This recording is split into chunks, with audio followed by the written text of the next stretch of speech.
गणेश जन्म कथा।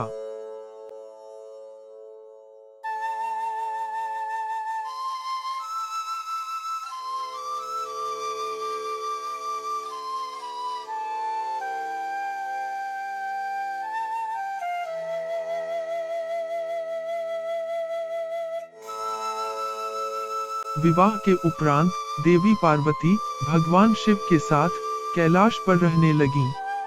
जब भी भगवान शिव ध्यान लगाने गए होते तो पीछे अपने किसी गण को द्वारपाल नियुक्त कर जाते। एक बार देवी पार्वती स्नान कर रही थी कि भगवान शिव अंदर आ गए। देवी पार्वती को ये अच्छा नहीं लगा, परंतु वे जानती थीं कि भगवान शिव का अपना कोई भी गण उन्हें अंदर आने से नहीं रोक सकता। इसलिए उन्होंने अपना एक द्वारपाल नियुक्त करने की सोची, जो भगवान शिव को भी अंदर न आने दे। तब देवी पार्वती ने अपने उपटन से एक पुतला बनाया और उसमें प्राण डाल दिए। वो नन्हा बालक इतना अद्भुत था कि क्षण भर में देवी पार्वती ने उसे अपना पुत्र मान लिया। उन्होंने उसे द्वारपाल बनाकर बैठा दिया और किसी को भी अंदर न आने देने का आदेश देते हुए स्नान करने चली गईं। संयोग से इसी दौरान भगवान शिव वहां आए। उन्होंने अंदर जाना चाहा, लेकिन बालक ने उन्हें रोक दिया। नाराज शिवजी ने बालक को समझाया, लेकिन आज्ञाकारी बालक ने भगवान शिव की एक न सुनी। बालक की कर्तव्य निष्ठा अडिग थी, परंतु भगवान शिव का क्रोध बढ़ता जा रहा था। क्रोधित शिवजी ने त्रिशूल से बालक का सिर काट दिया। देवी पार्वती को जब पता चला कि शिवजी ने उनके प्यारे पुत्र का सिर काट दिया है, तो वे आपे से बाहर हो गईं और बोलीं, यदि आप मेरे पुत्र को पुनः जीवित नहीं करेंगे तो इस संपूर्ण सृष्टि का नाश हो जाएगा। मुझे मेरा पुत्र लौटा दीजिए। देवी पार्वती की नाराजगी दूर करने के लिए शिवजी ने बालक के धड़ पर एक हाथी के बच्चे का मस्तक लगाकर उसे जीवनदान दे दिया और अपने प्रिय पुत्र के रूप में स्वीकार किया।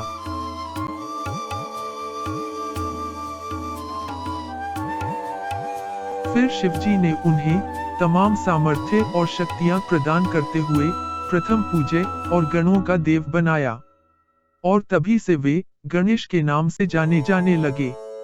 इसके बाद एक दिन चंद्र गणेश जी का ये स्वरूप देखकर हंस रहे थे। गणेश जी ने चंद्र को देख लिया। चंद्रदेव को अपने सुंदर स्वरूप का घमंड था। तब गणेश जी ने चंद्र को शाप दिया कि अब तुम धीरे धीरे क्षीण होने लगोगे। ये शाप सुनकर चंद्र ने गणेश जी से क्षमा मांगी। तब गणपति ने कहा कि ये शाप निष्फल तो नहीं हो सकता, लेकिन इसका प्रभाव कम हो सकता है। तुम चतुर्थी का व्रत करो, इसके पुण्य से तुम फिर से बढ़ने लगोगे। चंद्रदेव ने ये व्रत किया। इसी घटना के बाद से चंद्र कृष्ण पक्ष में घटता है और फिर शुक्ल पक्ष में बढ़ने लगता है। पूर्णिमा तिथि पर चंद्र अपना पूर्ण स्वरूप प्राप्त कर लेता है। गणेश जी के वरदान से ही चतुर्थी तिथि पर चंद्र दर्शन करने का विशेष महत्व है। इस दिन व्रत करने वाले भक्त चंद्र दर्शन के बाद ही भोजन ग्रहण करते हैं। माना जाता है कि प्राचीन समय में भाद्र मास के शुक्ल पक्ष की चतुर्थी तिथि पर गणेश जी जन्मे थे। इस वजह से चतुर्थी तिथि पर गणेश जी के लिए विशेष पूजा पाठ किया जाता है। गणेश जी के मंत्रों का करें जाप। गणेश चतुर्थी पर भक्त को दीपक जलाकर गणेश जी के मंत्रों का जाप करना चाहिए। मंत्र ओम गणपतिये नमः।